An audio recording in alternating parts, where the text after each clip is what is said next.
Hello students, welcome to winning online classes. आज हम basically बात उन बच्चों के लिए कर रहे हैं जो न्यू सेशन से बच्चे स्टार्ट हुए हैं, जो अगले साल एग्जाम देंगे बोर्ड के। तो पहले मैं उनको बता दूं कि सिलेबस बता दूं क्या है, वेटेज क्या है, क्योंकि एक बार अगर आपको सिलेबस क्लियर होगा तो आपको पढ़ने में भी अच्छा लगेगा। वरना पिछले साल बच्चों के साथ हुआ क्या था, बहुत सारे चैप्टर बच्चे प्रिपेयर कर चुके थे, बाद में उनको पता चला कि ये चैप्टर तो इस साल डिलीट हो चुके हैं। तो इसीलिए इस तरह की कोई कंफ्यूजन ना हो, ताकि आप लोग अच्छे से पढ़ सके, सारी सिलेबस कवर हो जाए, सारी कंटेंट आपको पता हो, कौन कौन चैप्टर पढ़ना है, चैप्टर के बीच में क्या क्या पढ़ना है। तो वो चले हम डिस्कस करते हैं। देखिए, पिछले साल 30% सिलेबस को रिड्यूस करते गया था, लेकिन इस साल जो है आप लोगों को जो पुराने कंटेंट है उसको भी ऐड कर दिया गया, जो नए कंटेंट है उसमें भी बहुत सारी चीजों को रखा गया है। तो एक बार पहले हम समझ लेते हैं हमारा क्या कंटेंट है, किनको हमें पढ़ना है। तो जैसे कि आप लोग जानते हैं, पॉलिटिकल साइंस के आपके दो बुक है, first book and second book. दोनों की वेटेज पता ही है, 40-40 दोनों की ईच वेटेज है। जो फर्स्ट बुक है कंटेम्प्रेरी वर्ल्ड पॉलिटिक्स है, जिसमें हमारे 8 चैप्टर है। पिछले साल 6 चैप्टर थे, लेकिन इस साल हमारे कोर्स में 8 चैप्टर है। इसमें पहले पिछले साल से पहले भी जो हमारे सिलेबस थे उसमें टोटल 9 और 9 18 चैप्टर थे, पर 2 चैप्टर को इस साल भी डिलीट कर दिया गया है। तो फर्स्ट चैप्टर हमारा कोल्ड वॉर एरा और नैम।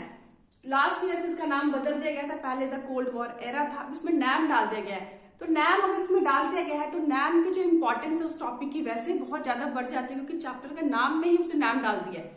तो इसमें आपको 2 टॉपिक अच्छे से पढ़ना है कि एमर्जेंस ऑफ 2 पावर ब्लॉक्स और उसी को बायपोलैरिटी कैसा स्टार्ट हुआ, और सेकंड नैम को इसमें बहुत डिटेल में पढ़ना है कि नैम क्या था, फाउंडर्स कौन थे, उसकी इंपॉर्टेंस क्या है, उनकी प्रॉब्लम क्या है, भारत के कंटेस्ट में नैम क्या है। तो नैम का जो टॉपिक है इस साल सबसे ज्यादा इंपॉर्टेंट चैप्टर के लिए हम कह सकते हैं। Second chapter the end of bipolarity. ये जो चैप्टर है सेकेंड, सबसे ज्यादा लेंथी चैप्टर है, क्योंकि और 6 मार्क्स के जो क्वेश्चन है वो भी इसी में से आने की पॉसिबिलिटी है, क्योंकि जो पूरा कंटेंट है वो तो है ही सेकेंड चैप्टर का, प्लस जो नई चीजें हैं, बहुत सारे नए मटेरियल्स में ऐड कर दिए गए। और थर्ड चैप्टर जो यूएस हेजेमनी था उसमें से भी कुछ टॉपिक उठाकर इसके अंदर मर्ज कर दिया गया, जिसके कारण इस चैप्टर जो है काफी लेंथी हो जाता है। तो याद रखना, नाम में कोई चेंजेस नहीं है, बट कंटेंट में बहुत चेंजेस है।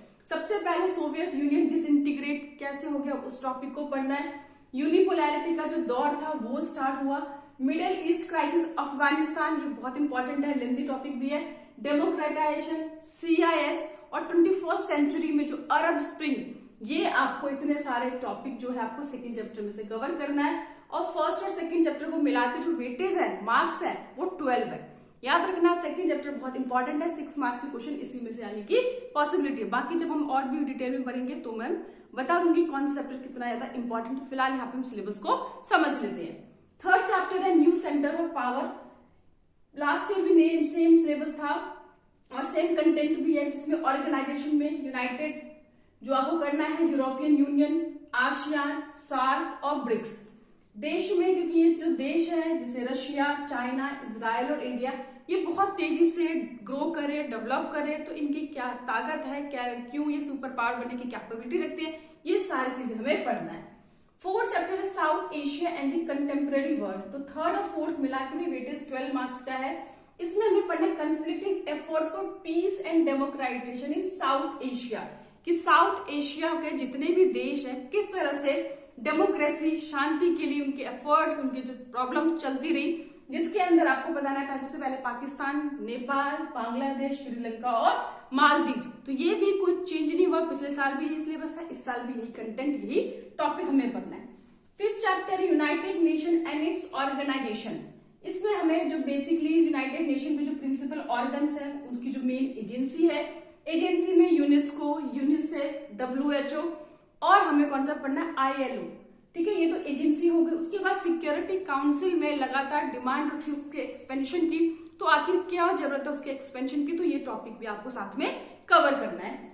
नेक्स्ट सिक्योरिटी कंटेम्प्रेरी इन, ये याद रखना आपको, सिक्योरिटी इन कंटेम्प्रेरी वर्ल्ड। ये 6 चैप्टर पिछले साल के कोर्स में डिलीट कर दिया गया था, इस साल फिर से इसको डाल दिया गया है। इसमें आपको सिर्फ इसकी मीनिंग करनी है, सिक्योरिटी क्या होता है, सिक्योरिटी के टाइप क्या है, कितने टाइप के होते हैं, और साथ में जो टेररिज्म है, क्योंकि आज के टाइम में जो मॉडर्न वर्ल्ड में जो टेररिज्म है एक बहुत बड़ी प्रॉब्लम सभी देशों के लिए है। अमेरिका जैसे वेल डेवलप्ड देश, सुपर पावर देश, वो भी इससे नहीं बच पाया, तो टेररिज्म के ऊपर हमें करना है। और फिफ्थ और सिक्स्थ की जो वेटेज है टोटल 8 मार्क्स है, ध्यान रखना।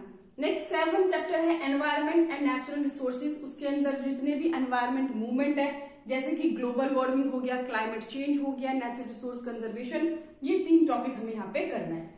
8th ग्लोबलाइजेशन पिछले साल भी था, इस साल भी वही कंटेंट, वही चैप्टर, जिसके अंदर आपको मीनिंग करनी है, मैनिफेस्टेशन करना है और डिबेट यानी कि अच्छाई और बुराई दोनों करना। उसके बाद 7th और 8th मिला के जो वेटेज है वो भी 8 मार्क्स है। तो देखा आपने पूरा 40 नंबर का हमारे टॉपिक कवर होता है। कुछ जो नए मटेरियल है उसको भी इस साल रखा गया, पिछले साल के जो टॉपिक थे उनको भी ऐड किया गया। तो इस साल हमारा जो चैप्टर है, टॉपिक है, थोड़े लेंदी हो जाते हैं, इसीलिए आप लोग पढ़ना स्टार्ट कर दीजिए। आई होप नेक्स्ट ईयर तक कोरोना भी कंट्रोल में आ जाएगा, वैक्सीनेशन का काम वैसे स्टार्ट हो चुका है, तो हो सकता है कि आप लोग को जो पेपर है वो टाइम पे ही हो जाए। तो इसीलिए आप लोग बिल्कुल पढ़ने लग जाओ, सिलेबस आप लोगों को पता ही चल गया है। तो ये तो फर्स्ट बुक हमारी कंटेम्प्रेरी वर्ल्ड पॉलिटिक्स की। अब दूसरी बुक हमारी है, उसकी वेटेज भी 40 मार्क्स है, जिसका नाम है इंडियन पॉलिटिक्स सिंस इंडिपेंडेंस। तो इसमें भी टोटल 8 चैप्टर है। पहला चैप्टर जो है चैलेंजेस ऑफ नेशन बिल्डिंग है, जिसमें पुराने जो टॉपिक है वो तो हमारे सेम ही है। इस साल आपको पता है कि पिछले साल से ही एक नया टॉपिक ऐड कर दिया, कहता है सरदार वल्लभ भाई पटेल का एक हिस्टोरिकल रोल, कि किस तरह से उन्होंने जितने भी प्रिंसली स्टेट थे उसको इंटीग्रेट किया, आपस में कनेक्ट किया, जोड़ा, वो करना है। उसके बाद legacy of partition, challenges of refugee, कि एक देश से दूसरे देश में अलग अलग जगह पे जो रिफ्यूजी बने थे उनकी क्या क्या चैलेंजेस थी, स्टेट रीऑर्गेनाइजेशन, कश्मीर इशू, पूरा चैप्टर प्लस कश्मीर इशू को और इसके अंदर ऐड किया गया। जो भी पुरानी इंसर्ट है वो पूरा आपको कवर करना है, प्लस सरदार वल्लभ भाई पटेल को भी ऐड उसमें करना है। नेक्स्ट है आपका प्लानिंग एंड डेवलपमेंट। तो इसमें भी क्या करना है, जो पुराने टॉपिक है हमें उसको भी पढ़ना है, प्लस एनडीसी और नीति आयोग जो ऐड ऑन हुए पिछले साल मटेरियल में उसको भी कवर करना है। यानी कि changing nature of India's economic development, किस तरह से इंडिया के इकोनॉमिक डेवलपमेंट का जो नेचर है वो किस तरह से चेंज हुआ है, 5 प्लानिंग कमीशन क्या है, 5 ईयर प्लान्स क्या है, एनडीसी, नीति आयोग, यानी कि चैप्टर को बहुत ज्यादा बढ़ा दिया गया है। तो वो भी आपको इस साल प्रिपेयर करना है। और इन दोनों चैप्टर के जो वेटेज है वो 12 मार्क्स है, ठीक है। इसमें से जो तुम्हारे फर्स्ट चैप्टर है चैलेंजेस ऑफ नेशन बिल्डिंग, उसमें से 6 मार्क्स के क्वेश्चन बहुत बार आए, कौन से आएंगे वो सब हम आगे डिस्कस करेंगे। चलिए, थर्ड चैप्टर है सेकंड बुक का, इंडिया फॉरेन पॉलिसी। इसके अंदर जो प्रिंसिपल है इंडियन फॉरेन पॉलिसी के, क्या से प्रिंसिपल थे, और इंडिया की जो रिलेशनशिप है, देखिए यहाँ पे 2 रिलेशनशिप पढ़ना है, एक तो वर्ल्ड के कंटेक्स्ट में, एक नेबर में। तो वर्ल्ड में हमें किस किस का पढ़ना है, यूएस के साथ इंडिया क्या रिलेशन है, रशिया के साथ क्या रिलेशन है, चाइना के साथ क्या है, और इसराइल के साथ क्या। इसमें इसराइल बहुत इंपॉर्टेंट है क्योंकि इसके साथ हमारे अभी नए नए रिलेशनशिप स्टार्ट हुए। नेक्स्ट है कि नेबर कंट्री जो है इंडिया के, इसमें पाकिस्तान, बांग्लादेश, नेपाल, श्रीलंका, म्यांमार, इन सब के साथ पढ़ना है कि किन किन चीजों पे हमारे अच्छे रिलेशन है, किन किन चीजों को लेके हमारे कंफ्लिक्ट है, मतभेद है, और साथ साथ इंडिया की न्यूक्लियर पॉलिसी को भी आपको कवर करना है। नेक्स्ट 4th चैप्टर है party and party system in India. इसमें आपको Congress system, bi party system, multi party system और कोलिजन गवर्नमेंट, ये 4 टॉपिक आपको यहाँ पे कवर करना है। तो इसके अंदर बेसिकली जो आपके जो ओल्ड पॉलिटिकल साइंस की बुक है, जिसमें era of one party dominance, challenges and restoration of Congress system, वो दोनों मिला के इसको कांग्रेस सिस्टम बनाया गया है। बाकी bi party system, multi party system added material से आपको लेना है, और कोलिजन भी आपको एडिड मटेरियल से लेना है। अगर आपके पास नहीं है तो आप मुझे कमेंट करके बता सकते हैं, मैं आप लोगों को प्रोवाइड कर दूंगी। वैसे मैं इसमें वीडियो भी जरूर बनाऊंगी, ऑलरेडी भी अपलोड कर चुकी हूँ पुराने, पिछले साल आप चाहे तो देख सकते हैं, वैसे नया भी इस साल में अपलोड बहुत जल्दी कर दूंगी।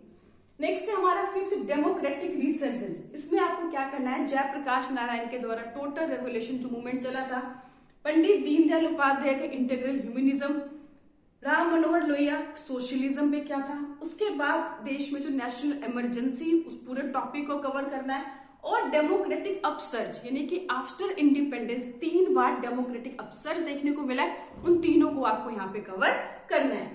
नेक्स्ट आपका 6th चैप्टर है social and new social movements in India, यानी कि जो पुराने सोशल मूवमेंट्स थे उनके साथ साथ न्यू सोशल मूवमेंट्स भी आपको कवर करना है। साथ ही साथ farmers movement, workers movement, women's movement, ecological movement, इन सारे जो मूवमेंट्स है उसको भी आपको यहाँ पे कवर करके चलना है। तो पुराने मूवमेंट्स प्लस न्यू मूवमेंट्स को भी इसमें ऐड करना है। तो ये चैप्टर भी पिछले से ज्यादा लेंदी हो जाता है। उसके बाद जो मैंने बताया आपको कि हमारा जो 7th चैप्टर है रीजनल एस्पिरेशन, जिसमें आपको करना है कि राइज ऑफ रीजनल पार्टीज, किस तरह से रीजनल पार्टीज एमर्ज हुई अलग अलग स्टेट के अंदर, धीरे धीरे पावरफुल होती गई। पंजाब क्राइसिस क्या था, किस तरह से खालिस्तान की डिमांड उठी, कश्मीर इश्यूज, करंट स्टेटस भी उसमें बताना है आपको। साथ ही साथ आपको मूवमेंट फॉर ऑटोनॉमी, बहुत सारे जो स्टेट थे वो किस तरह से इंडिपेंडेंट होने की डिमांड कर रहे थे, तो ये पूरा जो आपके ओल्ड पॉलिटिकल साइंस की बुक में उसको पूरा यहीं से कवर करना है। नेक्स्ट आपका है Indian politics trends and development. तो इसमें आपको बताना है यूनाइटेड फ्रंट क्या है, नेशनल फ्रंट क्या है, NDA first second third fourth, 4 बार एनडीए की गवर्नमेंट आई, 2 जो थे अटल बिहारी वाजपेयी के टाइम के हैं, 2 नरेंद्र मोदी जी के टाइम के हैं। तो दोनों में क्या क्या डेवलपमेंट्स हुए, क्या क्या पॉलिसीज बनी, कितने ज्यादा काम हुए, उन सबको यहाँ पे करना है। उसके बाद जो यूपीए थे उनके फर्स्ट और सेकंड टर्म को एक्सप्लेन करना है जब मनमोहन सिंह की सरकार थी। उसके बाद गवर्नेंस, इन सब चीजों को यहाँ पे डिस्कस करना है। तो यहाँ पे थोड़ा सा वेटेज देख लेते हैं कि चैप्टर की कितनी वेटेज है। तो फर्स्ट और सेकंड मिलाकर 12 मार्क्स है। थर्ड जो चैप्टर है इंडिया फॉरेन पॉलिसी, अकेले 6 मार्क्स की वेटेज है। फोर्थ और फिफ्थ को मिलाकर 10 मार्क्स है। 6, 7, 8 तीन चैप्टर की जो वेटेज है 12 मार्क्स है। तो इस तरह से फर्स्ट बुक के 40 और सेकंड बुक दोनों मिला के आपके 80 मार्क्स की बुक आएगी।